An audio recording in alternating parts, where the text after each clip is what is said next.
Hello dear friends. बात करेंगे अब इनकम टैक्स कैलकुलेशंस की।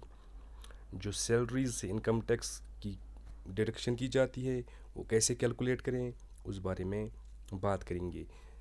जो हमने स्लैब्स पहले वीडियो में दी थी और जो रूल्स रेगुलेशंस डिडक्शंस उस वाले वीडियो में हमने दी थी उसका यहाँ पे इस्तेमाल किया जाएगा और टैक्स कैलकुलेशन की जाएगी।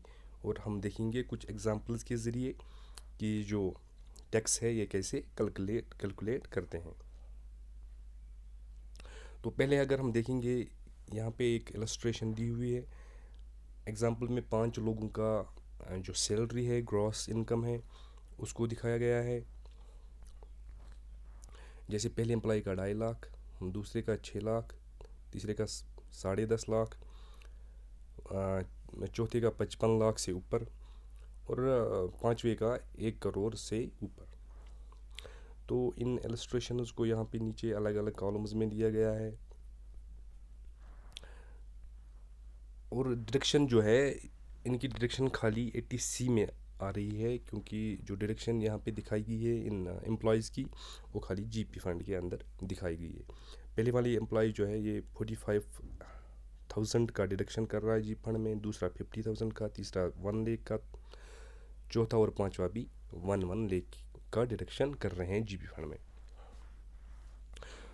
तो पहले हम देखेंगे पहले वाली एम्प्लॉय की ग्रॉस सैलरी वो 2.5 लाख है। अगर हमको रूल्स पता है तो 2.5 लाख तक जब इनकम होती है, ग्रॉस इनकम होती है किसी भी एम्प्लॉय की, तो इसका उसका जो इनकम टैक्स है वो नहीं कटता है।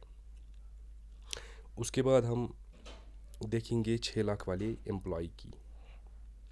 6 लाख में इसको पहले स्टैंडर्ड डिडक्शन 16(1)(a) के ज़रिए मिलेगा, वो माइनस करेंगे हम 50,000। ये असल में होता है 50,000 और सैलरी, इन दो में से जो लीस्ट होता है वो डिडक्शन किया जाता है। तो यहाँ पे हमारा यहाँ पे सैलरी वैलरी का कंसेप्ट नहीं दिया हुआ है, तो यहाँ पे हम सीधे लेंगे 50,000। उसके बाद इन्होंने दिया है कि ये बंदा जो है ये 50,000 जीपी फंड में डिडक्ट कर रहा है, तो वो भी 80C के तहत इसको 50,000 यहाँ पे डिडक्ट किया हुआ है।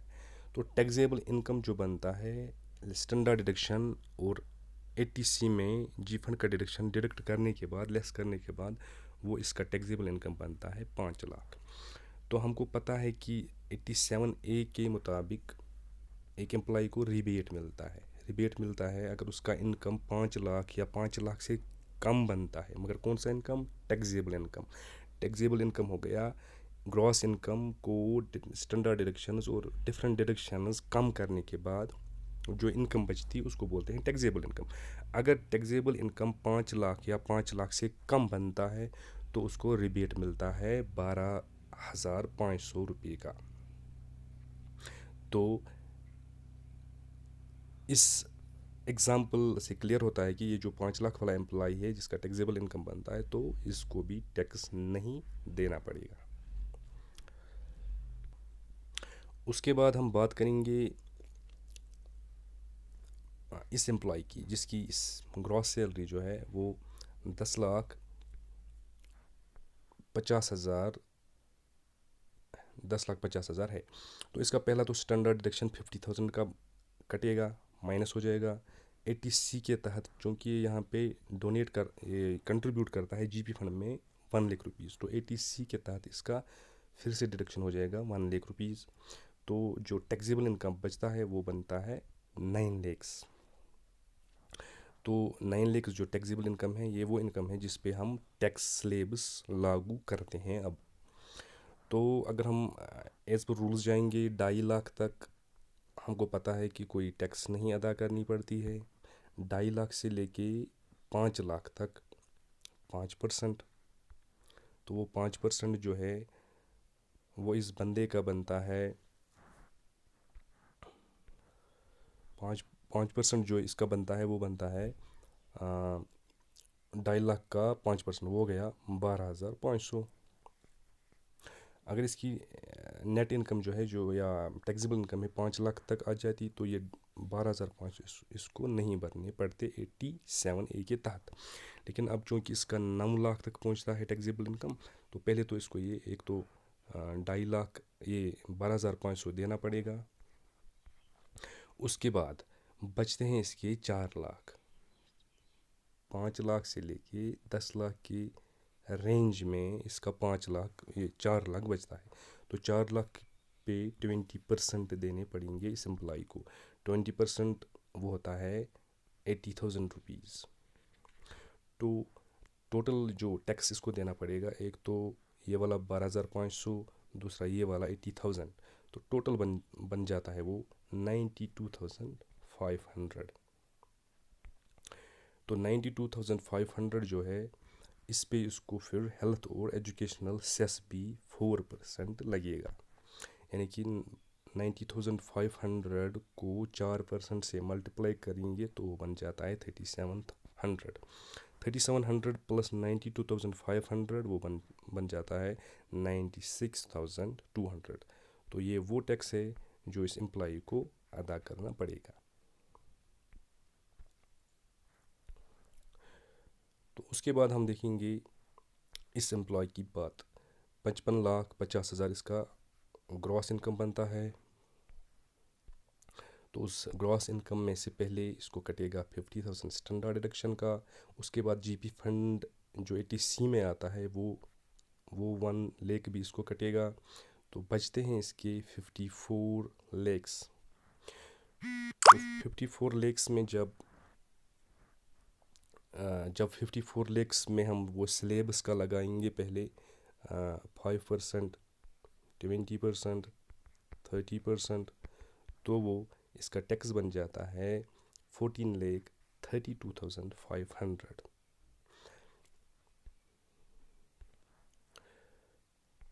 14,32,500। अब ये जो बंदा है इसका जो ग्रॉस सैलरी है वो 55 लाख्स है।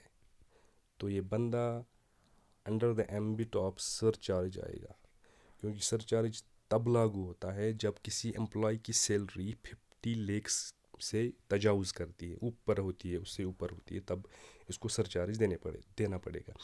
तो उसका रेट इसमें जब उसका 50 लाख से लेके 1 करोड़ तक होता है तो सरचार्ज देना पड़ता है एट द रेट ऑफ 10%।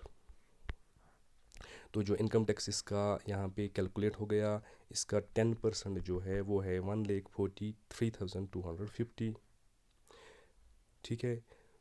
तो उसके बाद हेल्थ और एजुकेशन सेस। हेल्थ और एजुकेशन सेस जो है वो 4% है।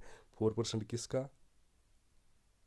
इस टैक्स का और सरचार्ज का 4%, वो बन जाता है 63,030 रुपीज़।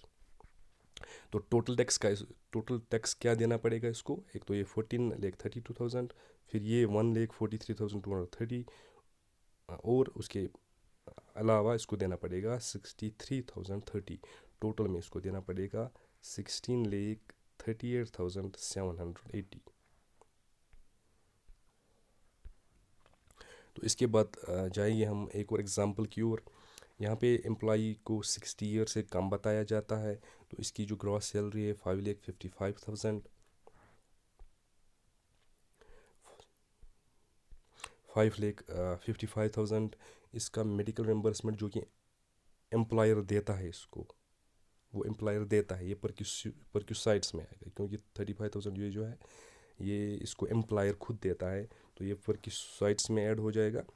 तो उसके बाद ये जी फंड कंट्रीब्यूट करता है 20,000, LIC का है 20,000, हाउस बिल्डिंग एडवांस जो है 25,000, ट्यूशन फीस 2 बच्चों का 60,000, यूनिट लिंक्ड इंश्योरेंस प्लान जो है 30,000, interest income on savings account वो 8,000 है।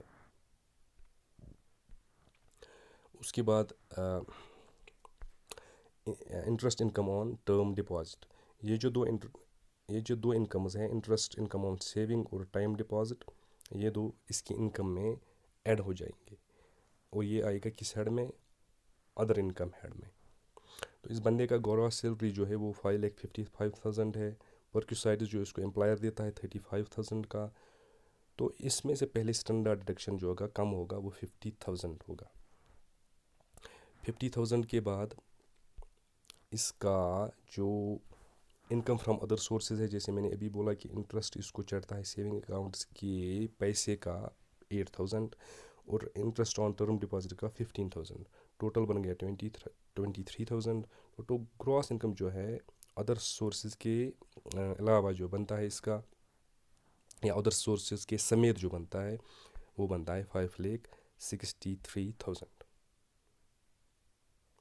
तो उसके बाद जो इसकी डिडक्शंस आएंगी वो आएंगी GP fund, LIC, repayment of house building advance, tuition fees of 2 children, investment in unit linked insurance plan 30,000, total बन जाता है ये 1,55,000। मगर 1,55,000 इसको डिडक्शन नहीं मिलेगा, क्योंकि हमें पता है कि ATC में जो टोटल रिस्ट्रिक्शन है वो 1,50,000 की है, तो डिडक्शन मिलेगा इसको 1,50,000। उसके अलावा हमको पता है कि सेक्शन 80 TTA, जब किसी बंदे का सेविंग्स में पैसा है उस पर इंटरेस्ट चढ़ता है, तो वो इंटरेस्ट एक तो यहाँ पे इनकम फ्रॉम अदर सोर्स में दिखाया जाएगा, लेकिन इसके साथ साथ ये इनकम जो है यहाँ पे डिडक्शन में भी आपको बेनिफिट मिलता है। कहाँ तक? 10,000 तक। लेकिन इसका जो इंटरेस्ट है वो खाली 8,000 है, तो हम यहाँ पे 8,000 ही लेंगे। तो टोटल डिडक्शन जो ATC और TTA में है वो बन जाता है 1,58,000। तो जो टैक्सेबल इनकम इस बंदे का बन जाता है वो बन जाता है 4,05,000 ओनली। अब हमको पता है कि अगर जब टैक्सेबल इनकम बन जाता है 5 लाख से कम, तो 87A में हमें रिबेट मिलता है। जब 5 लाख से कम हमारा टैक्सेबल इनकम बन जाता है तो हमें टैक्स कोई अदा नहीं करना पड़ता। तो इसमें जो टैक्स पेयर है या SSC है वो यहाँ पे बच जाता है। तो ये कुछ एग्जांपल्स थी जो टैक्स कैलकुलेशन के साथ वाबस्ता थी। मुझे उम्मीद है कि थोड़ी सी आपको इसकी प्रैक्टिस हुई होगी, थोड़ा जहन में आपको इसका आया होगा कि कैसे कैलकुलेट करते हैं। तो thank you very much for watching, for bearing with me. Thanks friends.